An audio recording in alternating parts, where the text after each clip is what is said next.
You've probably seen one of these, a Lego brick. But have you ever wondered how it all started and why it's called Lego? Actually, the name is much older than this plastic brick. Are you curious? Let me tell you how it all began. Many years ago, there was a skilled and hard-working carpenter named Ole Kirk Christensen.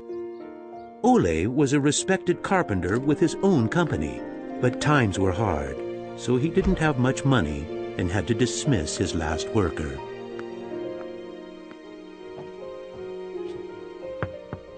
Come on in. I've closed down the workshop and packed my things. Thank you. I suppose I'd better write you a paycheck.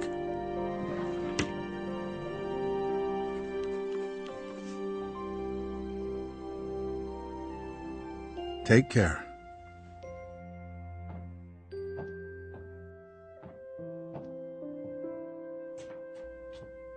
Well, that was the last one.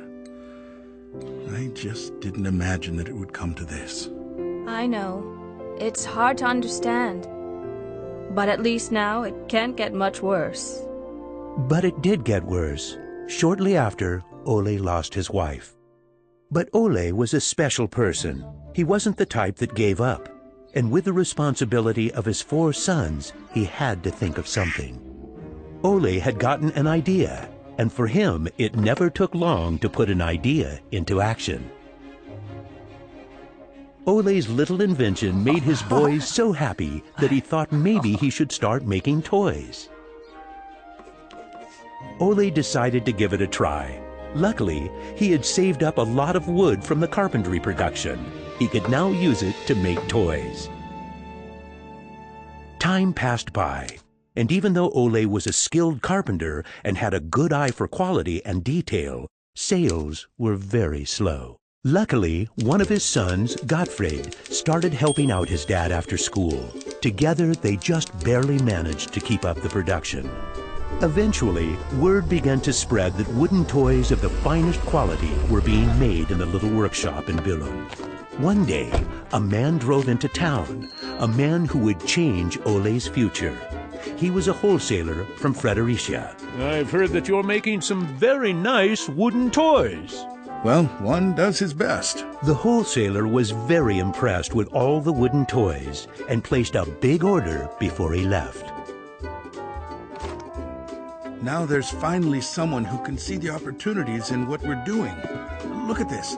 The wholesaler wants to put a lot of our toys into his store for the holidays. It's going to be a good Christmas this year, but we'll be busy. Now there was a lot to do in the little workshop, and Ole could rehire his former workers. Ole only used the highest quality wood, which was hand-picked and very carefully prepared. They worked day and night to get the order finished, so the wholesaler could get the toys out in stores before Christmas. Is there something wrong, Dad? I'm afraid that we're in big trouble.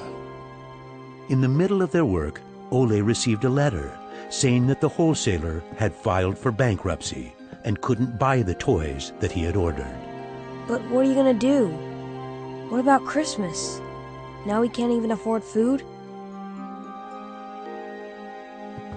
I'll do it. What are you gonna do, Dad? I'll do it myself. I'll drive around selling the toys. There was no time to lose. Ole packed the car with all the toys and drove off. Ole was a very good toy maker, but was not a very good salesman. He didn't like praising himself or talking about how carefully the toys had been made. But he had to keep trying if he was going to sell anything. This is going to be a blast. Is there anything you're interested in? It looks exciting, but I don't have a lot of money right now. Maybe we could trade and call it even. Well, I would prefer money, but... In the end, he succeeded in selling all the toys.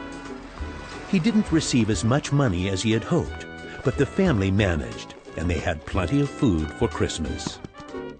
Time passed by, but the toys didn't sell as quickly as they had expected. Ole thought perhaps the company needed a good name. What should it be? It has to be a short word. I want it to convey playing well. In Danish, playing well is called leg godt. What should it be? What should it be? Yeah, if only I could get some sort of a sign.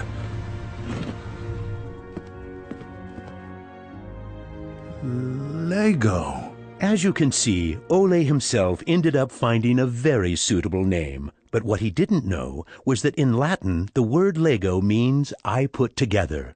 The name Lego was well received, and the company slowly started to move forward. We have made 3,000 crowns this year, and we have more orders than usual. Did you say 3,000 crowns? Then you need to see what I've been looking at. Even though Gottfried wasn't comfortable spending money on a milling machine, he could see that it was useful and that the quality of the toys improved. Could you finish the last batch and get it ready for shipping? I will. Dad, I've saved a lot of money for the company today. Really? How? I figured we could save money in the lacquer, so I only coated the ducks twice instead of 3 times. You what? Unfortunately, Gottfried's idea didn't go over well with Ole. Ole made Gottfried unpack all the ducks himself, give them the last layer of lacquer, and bring them back to the train station. Ole believed in high quality and not cheating his customers. When Gottfried returned, Ole explained that that wasn't the way to create a good brand. This little lesson opened Gottfried's eyes to the fact that every detail matters, and only the best is good enough. In the late 1930s, Lego was making a profit. Even when the Second World War broke out, they tried to make the best out of a difficult time. It seemed nothing could go wrong. But a stormy night in 1942 changed their luck.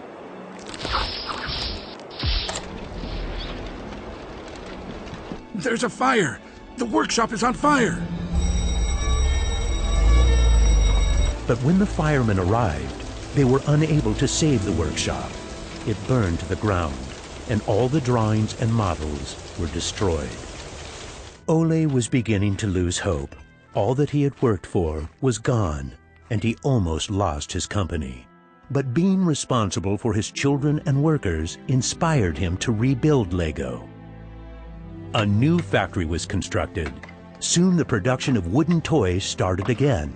The little company fought its way back into the market. Gradually, the Lego factory began to run smoothly, and Ole started looking for new challenges. One day, he went to Copenhagen to look at a new machine that had just arrived in Denmark. It was a plastic molding machine, and Ole was very excited about it. Should we buy it? It sure is a good bargain, and it will give us a lot of opportunities. Well, it does sound interesting, but it is a lot of money. I'll take that as a yes. When the plastic molding machine finally arrived, Ole started making little plastic teddy bears and rattles. But he still had the plastic bricks that he had received at the fair. There was something about them that he couldn't stop thinking about.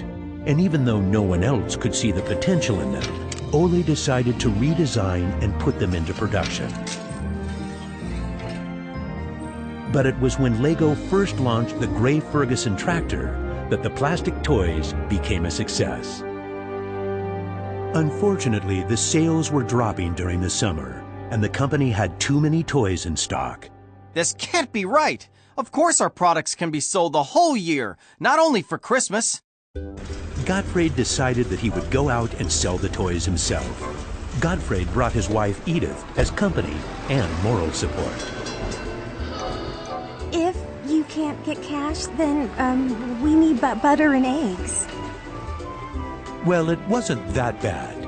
Gottfried was a success in his trip around the country, which helped Lego to get out of its financial crisis. They reached home just in time for Ole's birthday party. Ole turned 60, and the whole family was gathered to celebrate with him. Well, I guess it was a long trip around the country. Hey, I got an idea. Listen. What about a picture with the 3 generations? Everyone thought that was a good idea, and we were placed on the sofa with all the presents and flowers around us. On a business trip to England, Gottfried met the head of a big shopping center on his way home. They discussed the toy industry, and the conversation would be very important to the future of Lego. Damn this industry. I just think that toys are no good nowadays. What do you mean? I think they're working very well. Oh, they work fine, sure, but there's no system in anything. System? System? There isn't any system. What in the world are you doing, Gottfried? There isn't any system. The toys need an idea and a system built around it. I want to put system into play. Children have only been offered ready-made solutions. They need something different that will strengthen their imagination and creativity. So you're trying to put Lego into a system? Interesting.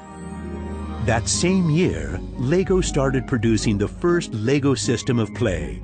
Children could now build houses from the Lego bricks. The town plan gave play a realistic town setting, and with this, children learned about traffic safety. My sisters and I could play with the new Lego system for hours. Some people said we were the luckiest children in the world because we grew up in a toy factory. It was a huge breakthrough, and Gottfried decided to try selling it outside of Denmark. The system of play was so popular that they managed to sell it to many countries. Look what I just built! That is really nice, Kel. Even though Lego was meant for only building houses, there was still a lot of opportunities. There was just one problem. I can't lift it up. It keeps falling apart. That made Gottfried wonder. He wanted to find a way to make the Lego bricks stick together, but that was easier said than done. Gottfried noticed that the Lego bricks got a better clutch power with tubes inside.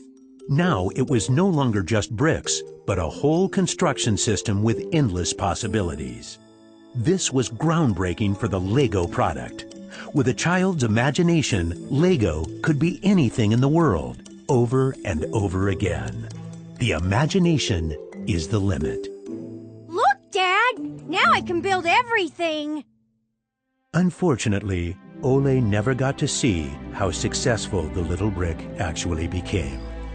Gottfried was left on his own, and he had to go through another fire at Lego that destroyed most of the wood production. Just like his father, Gottfried knew that he had to try to get the best out of any situation and never give up. Gottfried took the hard times with his head held high. As sales grew, the company also got bigger. He had to think ahead, and he decided not to resume the production of wooden toys and to only focus on the Lego system. It turned out to be a great decision. Many new models were built, and Lego got stronger in the toy industry. Sir, which one of these do you think is the best? That one. Even though it got busier at Lego, Gottfried still had bigger plans. Now he wanted to build an airport, so it would be easier to sell his toys to the whole world. Like father, like son. It didn't take long to put his idea into action. Only 3 years later, Billund Airport was opened. The many guests and business connections who visited the company always wanted to see the modeling department. Gradually, it got so crowded that it was hard for the employees to keep up their work. I think we better wait a while. Gottfried could see that something had to be done. He needed a bigger place to display the Lego models. I don't want to interrupt, so I'll just put this package of our new Lego train, on the table. Just put it there. Train? The idea grew quickly from an exhibition room to an amusement park. And then we could have a tower so you could look over the whole park from above, the whole town. It will be a land made out of Lego. Legoland! Well, it looks interesting, but how many visitors are you actually counting on? Well, I guess, 200, 300,000? 300,000! Even though it sounded like a lot, my dad was actually pretty far off the mark. There were 600,000 guests the very first year. My family and I were there to greet the guests. We've kept up this tradition ever since.